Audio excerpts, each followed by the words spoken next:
All aboard, everybody. The superhero movie train continues.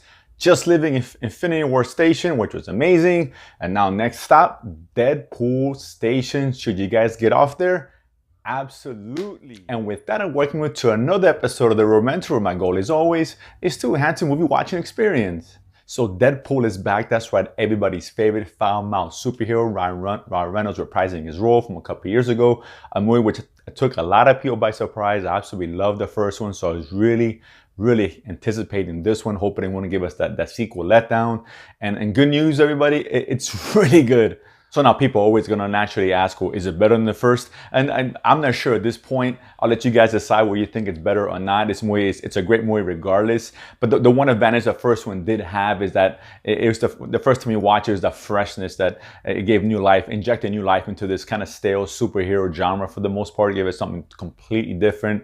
Obviously with the rated R and the language and the sexual content, of course, the self-referencing meta humor, irreverent humor that it had. And it was great. Everyone loved it.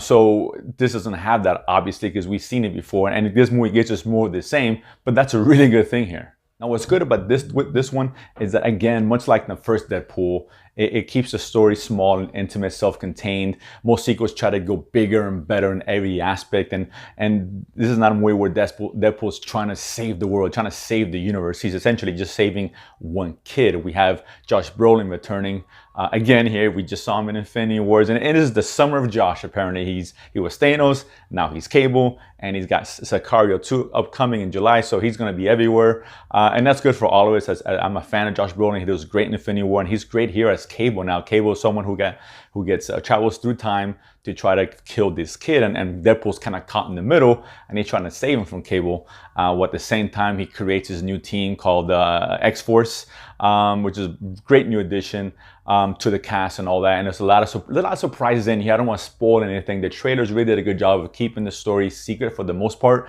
particularly in the beginning, man. The first 10 minutes, I was like, whoa, okay, this is where we're going with this? Surprise, which led up to a great intro scene, introduction credit scene, much like the first one. I thought it was just as good, even better than what the first one gave us. Now, the story may not be pitch perfect, a little bit wonky at times, can be a little bit long, but those are really minor gripes. This movie is a blast. It's fun, which is what we want. We want out of Deadpool is him going out there making these jokes and referencing all these other superhero movies out there, kicking some ass, and this is what he does. The action is great, very well shot. Domino, for example, one of the X-Force members, was a standout here. She was great, and how they kind of visualized her mutant power of luck. Was great. It was really clever, and everything really worked here. The interaction between Cable and Deadpool, the complete opposites, but they really worked well. And the humor is fantastic. This movie is hilarious. It has one great scene, which I thought is probably the funniest scene out of both Deadpools. I won't spoil it, of course, but it was awesome. This movie is so much fun. I missed a lot of the jokes because everybody's laughing. So when I go watch it upon a second viewing, because it does warrant a second viewing, I hope they can catch some of those other jokes because they come fast, they come furious at you, and some things you aren't going to miss. Particularly a couple cameos. There are 2 cameos very quick, so pay attention to those. And also, there's no end credit scene.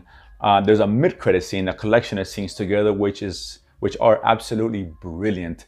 The crowd was cheering, particularly if you're familiar with the superhero genre, particularly with Ryan Reynolds' work. It was stellar. Everybody was rolling when they were showing these scenes towards the end, so stick around for that. But in essence, look, Deadpool, great action, yes. The comedy, yes. Does every joke hit? No, but that's okay. Most of the jokes hit. The action hits. A fun time, and a great sequel to the original Deadpool. Again, you guys will decide whether it's better or not than the first. So Deadpool, you're gonna watch it? You should definitely go watch it. Comment below, let me know. And of course, if you haven't done so already, subscribe below and feed my need to go to the movies and talk about it afterwards. See you guys next time.